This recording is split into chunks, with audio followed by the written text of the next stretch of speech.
ta rečenica Tomislava Nikolića koju je izgovorio kao treću na toj konferenciji za novinare, niko namerno nije emitovao. Zašto? U laži su naravno kratke noge, ali zašto ta rečenica nije emitovana, iako je u ponedeljak veoma jasno izrečena? Nije emitovana iz dva razloga. Zato što Srpska napredna stranka danas vodi ubedljivo i svoju prednost povećava u odnosu na glavnu režimsku stranku, to je Demokratska stranka. Šta su sad oni smislili i šta su uradili? Da zamislite, pokušat ću da budem slikovit, da zamislite da mi igramo partiju karata, recimo pokera. Mi igramo u njihovoj, nažalost, prostoriji gde oni odlučuju o svemu, gde krupije njihov, gde konobari su njihovi, karte su njihovi i tako dalje. Ali oni nas ne mogu da pobede nikako sem izvlačenjem jedne karte džokera, a taj džoker je da oni mogu da slažu celokupnu javnost da su oni, ne znam, za Evropsku uniju, a da smo mi protiv. To je jedini način da oni neke izbore u budućnosti dobiju. I onda su se uhvatili za jednu rečenicu u kojoj Toma Nikolić kaže, pa jeste, za nas Srbija nema alternativu, život, naša deca, naše porodice nema alternativu. Tačno je, naša politika je da Srbija nema alternativu, ali smo za ulazak Srbije u Evropsku uniju. I na sve to kreće jedna čitava hajka. Građanima ili teralom? Kome se vi sad pravdate? Ja objašnjavam građanima. Građani me odlično razumeju. A vi ćete da se opravdate posle teralu za sve što niste uspeli da izvedete večeras, a bilo je planirano. Dakle, što se tiče Srpske napredne stranke, mi znamo šta je njihova jedina karta na koju mogu da igraju. Što se tiče ovih drugih koji su zajedljivo reagovali i čekali da kažu negde nešto, misleći da će mnogo pametno da izgovore, pa su nam saopštavali kako nam neko zavrta uši i tako dalje. Ja moram podsjetim građane Srbije da nije Tomislav Nikolić, nego oni koji govore o zavrtanju ušiju, pustio Fljoru Brovinu na slobodu 12 godina osuđenu za terorizam. Nije Tomislav Nikolić sačekivao na crvenom tepihu one koji su bombardovali Srbiju, Javijera Solanu i ostale, već neko drugi. Ko? Vojislav Koštunica. Nije Tomislav Nikolić izručio Haškom tribunalu više Srba nego što ima zaposlenih ovde u B92 ili na bilo koje drugoj televiziji u Srbiji, nego Vojislav Koštunica. Jeste to rekli u ponedeljak Vojislavu Koštunici? Ne, zato što smo pristojni ljudi. Aha, sad ste nepristojni. Ne, pristojan sam večeras, jer ja večeras... A kad pričate svojom ste pristojni pa krijete. Nije tačno. Ja to večeras saopštavam u lice pred gospodinom Popovićem, za razliku od njih koji to saopštavaju iza leđa i kad ih niko ništa ne pita, već kad gledaju kako će da udare nož u leđa Srpskoj naprednoj stranci. Ja to kažem u lice i to pred ovde sa 3 protivnika, bez ikakvih problema, zato što je to istina. Šta od toga nije tačno? Šta od toga nije tačno? Šta je to Tomislav Nikolić uradio, a da mu je neko zavrta uši? Nije nigde ništa. Cela Srbija se pretvorila u to da objasni da smo Toma Nikolić i ja zlikovci i zločinci. Zbog čega? Zato što neko namerno nije želeo da objavi do kraja ono što je rečeno na jednoj konferenciji za novinare. Čekajte, ovo sve što ste sad otkrili sada, jeste to otkrili prekjuče ili ste to znali i pre ponedeljka, pritom za tim ponedeljkom zapomažete mesecima unazad, tražite taj sastanak sa Koštunicom, ako se ne varam. Da budem sasvim otvoren, naša je namera i naša namera neće nestati. Dakle, bit će potpuno ista. Mi želimo promenu u Srbiji. Želimo pobedu nad režimom za koji mislimo da je veoma loš. Ja ću nešto kasnije govoriti veoma precizno o pokazateljima loše vladavine ove vlasti, veoma precizno. Dakle, naša je namera da nađemo saveznike svuda, da ne pravimo neprijatelji nigde. Od predstavnika Demokratske stranke mi ne želimo da pravimo neprijatelje, već samo naše političke protivnike. Sad, naša je želja bila da razgovaramo sa ljudima iz Demokratske stranke Srbije. Pozvali smo ih u našu stranku. Što se takvim licemerima razgovara? Više puta, zato što je to posao političara da razgovaraju sa svima koji žele promene. I mi smo ih pozvali. I mi smo na samom sastanku imali različita viđenja. Ali smo išli na to da napravimo taj minimalistički koncept. Taj minimalistički koncept bi bio ajde da se dogovorimo da se ne napadamo, ajde da se dogovorimo da se zajednički borimo za izbore, ajde da imamo neku vrstu tehničke saradnje u parlamentu, na ulici, bilo gde, bilo šta da zatreba, da imamo kontakt. Ovde ne možemo se dogovoramo jer smo mi, kao što vidite, jasno iz onoga o čemu je govorio gospodin Nikolić, za Evropsku uniju, vi niste, ali možemo da poštujemo jedni drugima stavove, ali pri tome će za nas Srbija uvek biti najvažnija. I to je stvar oko koje smo se složili. Sad, iza toga, mi dobijamo salvu uvreda, nepristojnih, primitivnih, najgorih mogućih i ćutimo. I sad ljudi zovu iz cele Srbije, pitaju se kako to neko sa 35% trpi uvrede nekoga ko ima 5-6%, ko ima Demokratska stranka, naravno pruža najširi prostor preko svojih prljavih tabloida i tako dalje. Šta je zapravo uvreda? Uvreda? Pa recimo uvreda je kad vam kaže neko da vam je neko zavrta uši. I to vam kaže neko ko je vas smenio sa mesta predsjednika Skupštine posle 2 dana zato što vam je neko zavrnuo i nos, i uvo, i ruku i sve što je mogao da vam zavrne. Dakle, to je ne uvreda, to je mnogo gore od uvrede. Ali samo jednu stvar koju želim još da kažem. Dakle, našu borbu protiv Demokratske stranke, jer to što se dešava u javnosti posljednjih dana, zemlja Srbija ima 320 evra prosječnu platu, 330 ima Makedonija, Crna Gora je za nas nedostižna sila sa 456, Hrvatska 724, Slovenija 935 evra. O tome ne sme da se govori.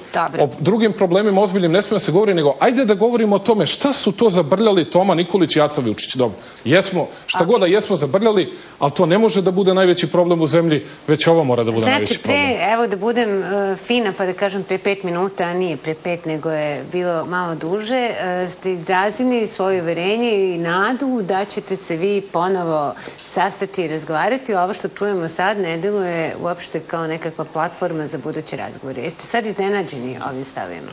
Pa da ja kažem, gospodinu Vučiću, pošto je spomenuo mog predsjednika koji se sretao kao premijer sa Javierom Solanom, da on se sretao, ali tada Evropska unija nije priznavala lažnu državu Kosovo i sretao se u državnim institucijama.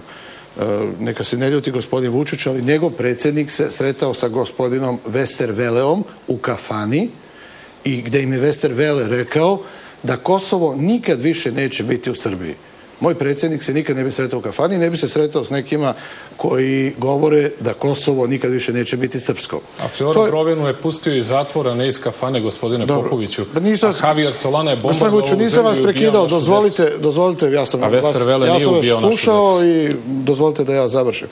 Što se tiče, znači, ove parole, tebe govorim gospođi Kolundžiji, da, izvinjam se još poslije, da dodam samo za gospodina Vučića, a oni žele u Evropsku uniju. Naša pozicija je da je tema Evropske unije nije danas.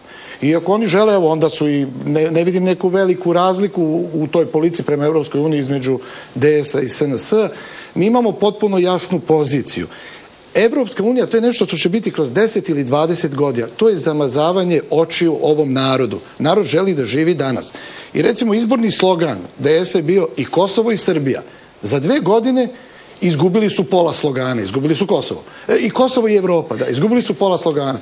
Meni se čini da ćemo za ove druge 2 godine izgubiti i drugu polovinu slogana. Znači, danas narod želi da ima bolju ekonomiju, mi nemamo u prodavnicama mleka i ulja, prazne su prodavnice, znači danas Srbiji su prvi put posle Drugog svjetskog rata prosječna plata manja nego u Makedoniji, Bosni, Crnoj Gori i Albaniji. Danas imamo najlošiju ekonomiju i mi se sada bavimo nečim što će biti tek kroz 20 godina. Ja da vam postavim pitanje, šta mi da uradimo ako nas Evropa ne primi? Pa nećemo valjda svi da se poubijamo. Nećemo valjda svi da se poubijamo. Postavit ćemo to pitanje, evo sad idemo na pauzu, mislim da u pitanje minuta, ali samo ajmo da završimo, prosto, znači, Aleksandar, možete, znači, se obraćao sve vreme građanima. Građani su čuli veoma teške optužbe na račun vaše stranke.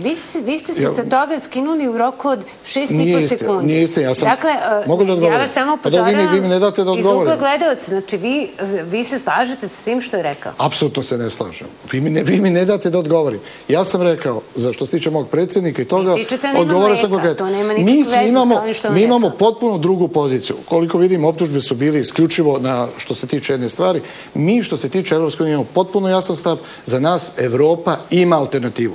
Za njih ako nema, mi smo različiti, oni su onda na istim pozicijama. Mi smo različiti, mi imamo svoju vrlo jasnu politiku, a ja opet kažem, mi smo vrlo strpljivi i ja bih voleo da u ove argumente, stalno donosimo nove argumente da Evropa ima alternativu, ja bih jako voleo kada bi u budućnosti i Srpska napredna stranka prihvatila ove naše argumente i u budućnosti zajedno sa nama vodila jaku, nacionalnu, beskompromisnu državnu politiku, isključivo u interesu građana Republike Srbije. Dakle, Srpska napredna stranka vodi jaku i beskompromisnu nacionalnu politiku. Argument gde ste se sastali sa Westerwelleom, a gde sa Solanom je besmislen argument, pošto znate da mi kažete tad Evropska unija nije priznala Kosovo, Evropska unija pod komandom Javiera Solane u to vreme bombardovala Srbiju, ubijala našu decu i sve drugo, pa vam to nije bio dovoljan razlog. Ali da manem sa to, ono što je meni mnogo važnije u ovom trenutku da istaknem što se tiče Srpske napredne stranke. mi ćemo razgovarati sa svima u svetu, sa kojima možemo da razgovaramo i da doprinesemo napretku i srpske privrede i da obezbedimo investicije u našu zemlju i da uradimo sve što u našoj moći da građani ove zemlje žive bolje. I toga se ne stidimo, time se ponosimo. Izvinite, samo jedna rečenica. Evo sad, prosto hoću da pitam Nađu. Znači, ono što, pa znam, nije niko završio ovde i neće nikad završiti. Ali ono što je utisak ovde, znači, i čini mi se da nismo dobili odgovor. Znači, postoji jedan utisak da se zapravo ovde i unutrašnja i spoljna politika vodi iz ambasada.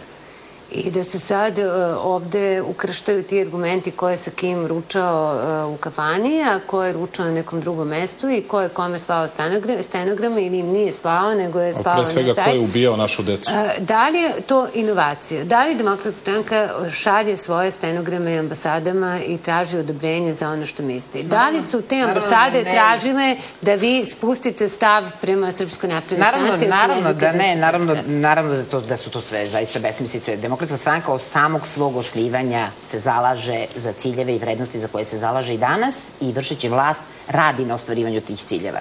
Dakle, apsolutno bez ikakvih, kada je bila u nemilosti i stranih ambasada i svih drugih političkih partija i domaće vlasti. Dakle, ako neko misli da je politička platforma to da diskvalifikujete protivnika time što ćete reći aha, a ti si sedeo sa ovim, aha, a ti si sedeo sa onim, onda on zaista nema šta da traži na političkoj sceni. Vremena su suviše ozbiljna da bi se na tom nivou vodila politika i takvim argumentima obračunavalo sa protivnikom.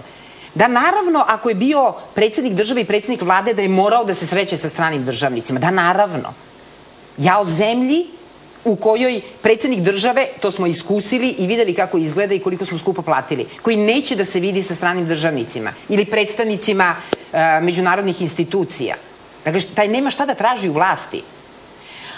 I mislim da je to zaista krajnje nizak nivo komunikacije. Ono što želim da kažem jeste da je također nedostatak argumenta kada neko kaže od slogana i Kosovo i Evropa izgubili ste polovinu. Dakle, ako nemate argument da kažete šta ste uradili vi da bi sačuvali Kosovo, a mi nismo, a mogli smo, onda to jeste rasprava koju građani zaslužuju.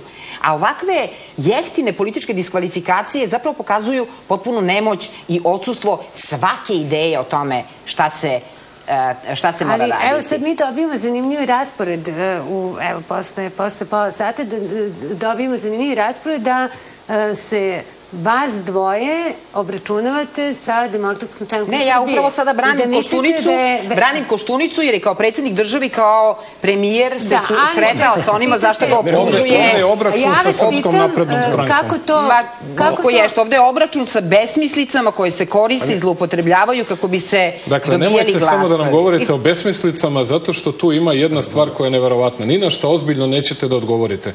Kad vam kažemo kolike su plate u Srbiji u odnosu na region, ne poredimo sa Švajcarskom i Austrijom, vi to ne komentarišete jer vaš jedini jezik je jezik diskvalifikacije političkih protivnika time što smo mi nevaspitani, nekulturni, necivilizovani, a vi ste duboko umni, filozofi, članovi Akademije nauka svi, pa zato razgovarate s nama sa visine, a mi od prilike smo nedostojni i usudili smo se da vama kažemo kako to vi vladate danas. Dopustite, vaš predsjednik ministra naziva imenom kojim se ne obraća niko živi. Pa kako onda da ne kažemo da ste nepristojni? Ja vama prvo da kažem što se tiče obraćanja ambasadama, pošto znam kako i šta radite, oni zovu sa sednica glavnog odbora, pa zovu pojedine departmane da jave šta se desilo na glavnom odboru, na predsjedništvu stranke i tako dalje. Taman ste me podsjetili, nismo odgovorili na pitanje kojim pojedinim ambasadama ste slali stenograme? Ma nismo ni jednoj slali stenograme, ja sam ih uputio, više ambasada uputio na naš sajt. Kojim? Na naš sajt, pa neću da govorim o tome. Više, i jedna je istočna, dve su zapadne zemlje. I rekao sam da tiđete na sajt i pogled.